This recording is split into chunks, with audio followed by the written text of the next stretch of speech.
Welcome back, everybody. It's the Dependent Fanatic here, and we're talking ACC schedules in this video for 2025.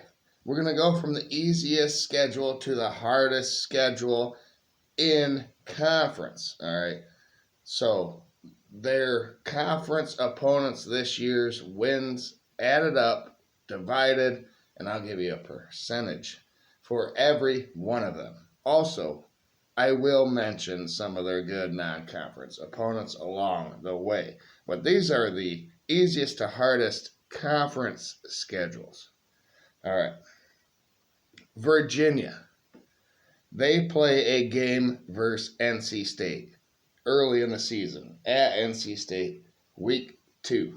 But that is not counted towards their conference record because the ACC has 17 teams and needed an extra game in conference. That doesn't count because Notre Dame plays 5 of these ACC teams as well, so the math isn't there.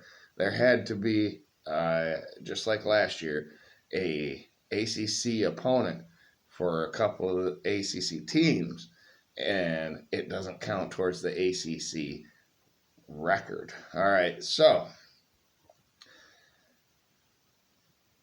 Notre Dame is not part of this either. So Virginia plays ACC teams that went 45-56 last season.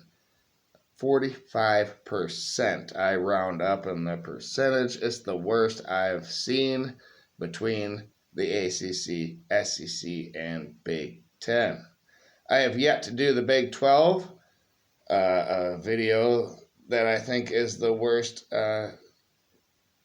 Power 4 schedule will be coming out after that, and then a video of the hardest Power 4 schedule will be coming after I complete these conference videos, and then that leads to rosters. We look at that, I do, and then I look at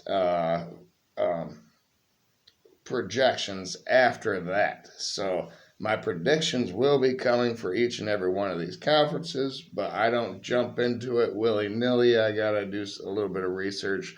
I'm a drywaller, so a lot of my time is just running around. Can't look at your phone ever at work, so I do the best I can. That's why they call me Dependent Fanatic. Dependent on work, but I am fanatical. All right. I have yet to do the Big 12 video, so here we go. Virginia has 2 winning ACC teams from last year. Louisville and Duke, both on the road. NC State is a good non-conference opponent in this, along with Washington State, totaling 10 Power 4 quality teams on their schedule. So that's, it's the worst of all of them that I've done, but it's still 10 Power 4 teams that they have to play next season. All right, number 16, the easiest, number 16, the second easiest schedule. Virginia Tech plays 3 winning teams from the ACC last year. Georgia, Louisville, and Georgia Tech on the road, Louisville, and Miami at home. And they play 3 others that had 5 or more wins, though. NC State, at NC State, Cal, and then at Virginia. They play South Carolina in Atlanta, and I have Vanderbilt at home for them in the non-conference. So their ACC opponents went 49-52 last year. That's a 48% win percentage. Pretty easy. All right, number 15 is the 2-10 Florida State Seminoles. They have the 3rd easiest schedule in the ACC slate this year, and boy, do they need it, right? Florida State also has 3 winning ACC opponents, Miami, Pitt, and they are at Clemson this year. Overall, Florida State's ACC opponents went 51-51 last season, a 50% clip. Now, when I talk about their ACC opponents that they play, I'm talking about their 12 game or more, including postseason, what they did as a team last season. So 50% for Florida State. Non-conference includes Alabama, and they are at Florida as well this season. Number 14, NC State, the 4th easiest schedule in the ACC, plays 4 winning teams in the ACC from last season. At Duke, at Pitt, Georgia Tech, and at Miami.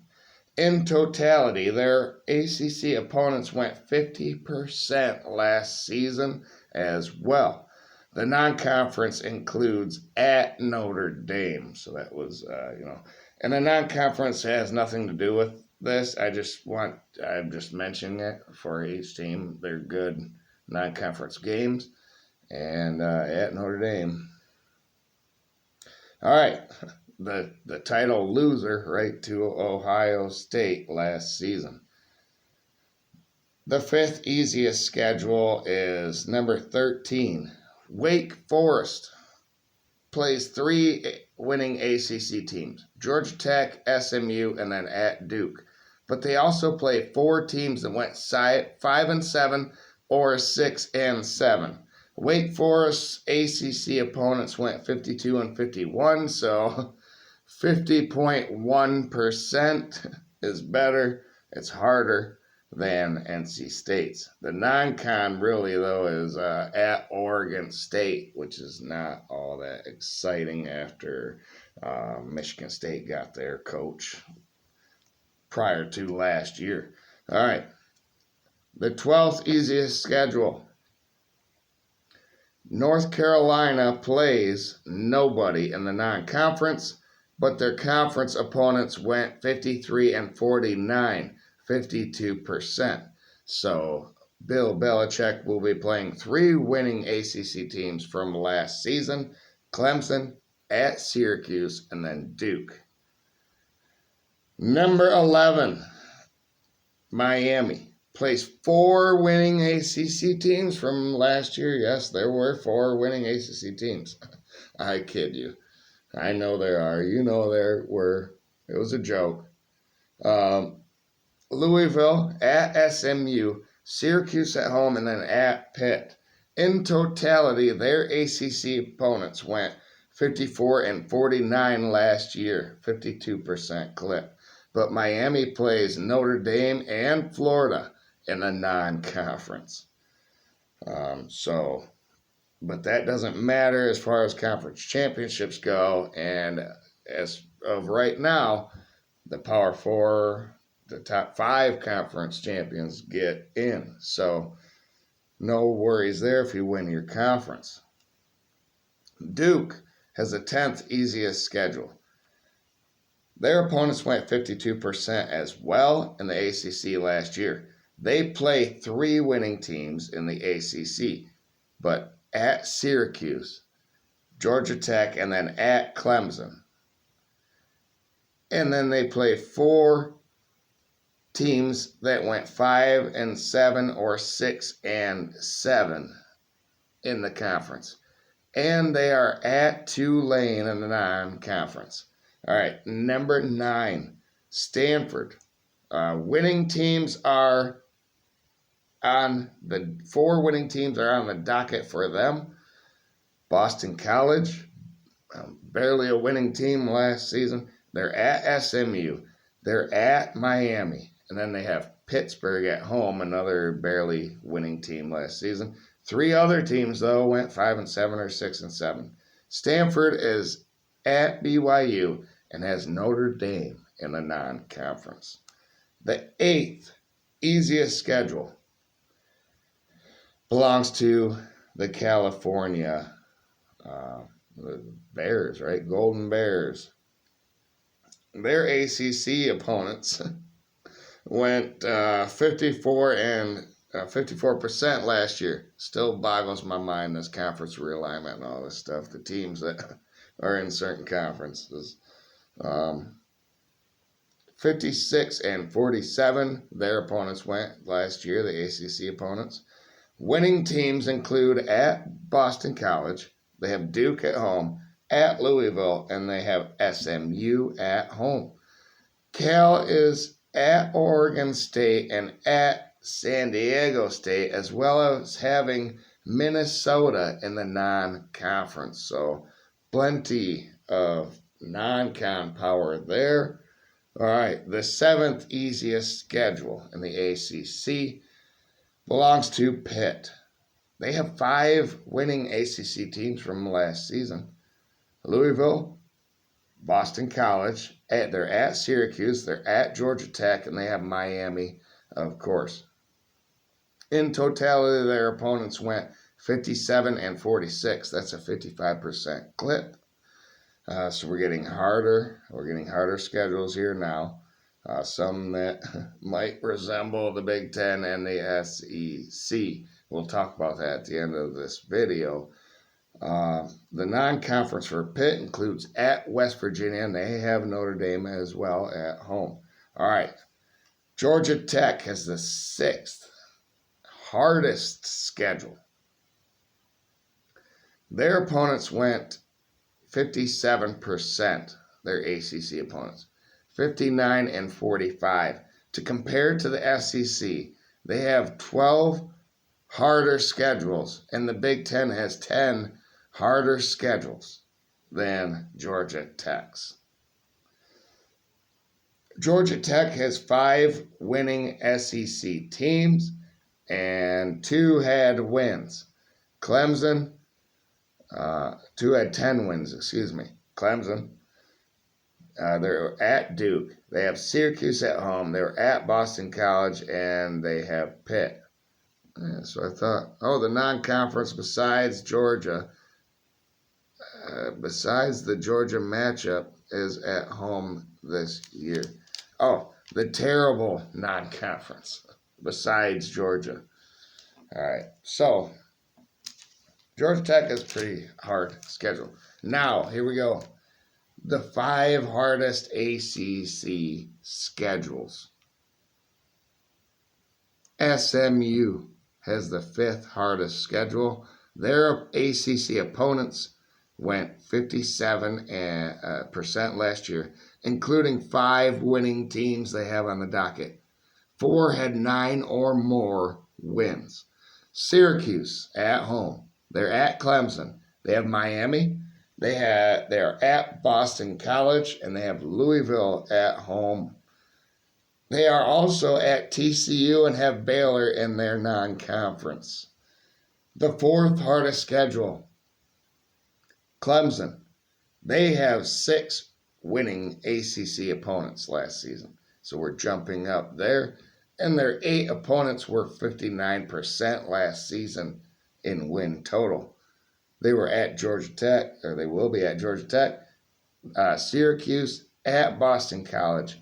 They have SMU, Duke, and Louisville at home. Them are the winning opponents, but they also have LSU and at South Carolina in their non-conference. Clemson may have one of the toughest schedules in the nation. Also, the hardest ACC schedule might have the toughest schedule in the nation. We'll get to that video later on. But the 3rd hardest schedule in the ACC, Louisville.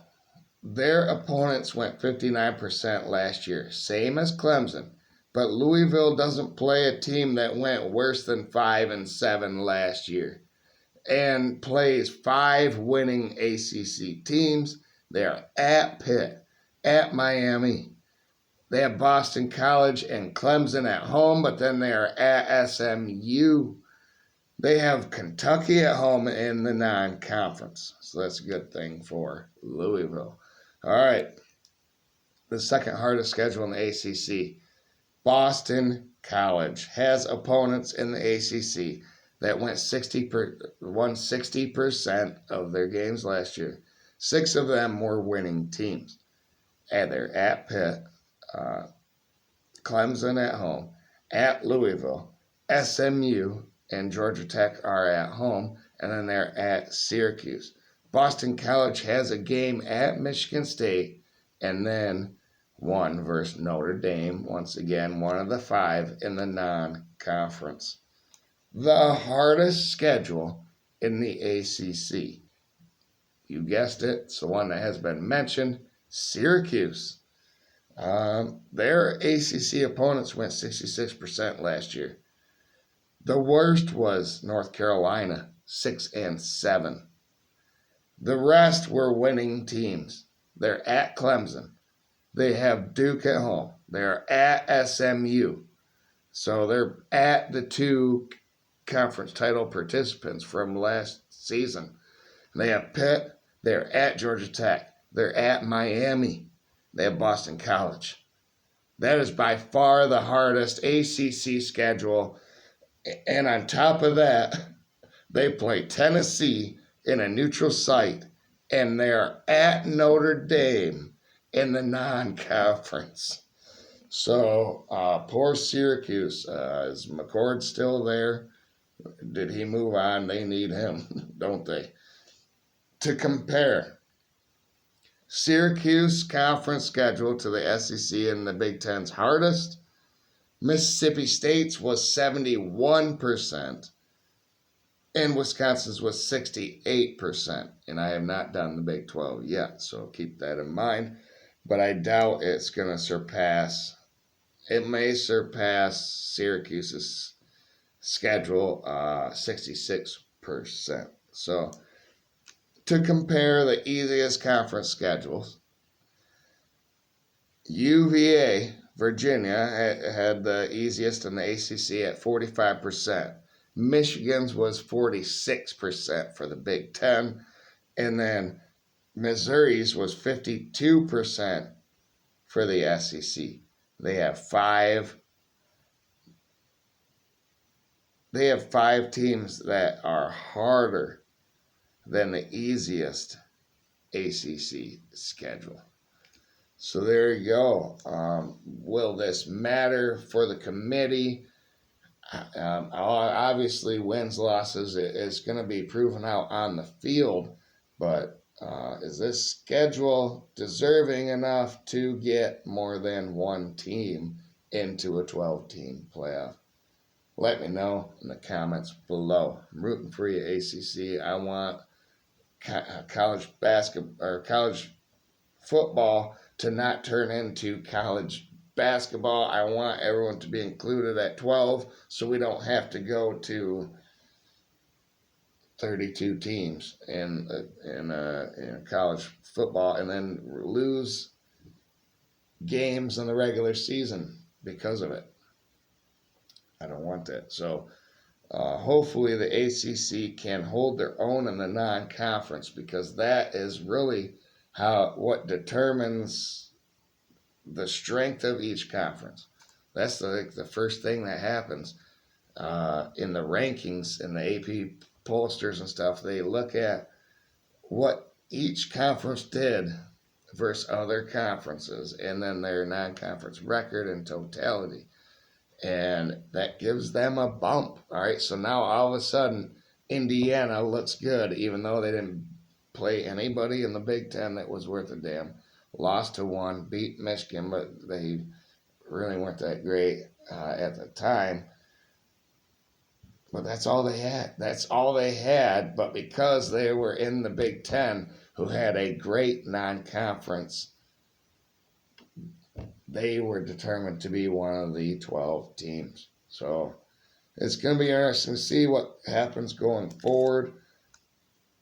Like I said, like the video. Please share, subscribe, and have a great night out there. But Detroit, man, Michigan's bouncing back. Can some of these teams? We'll see. Thank you, everybody.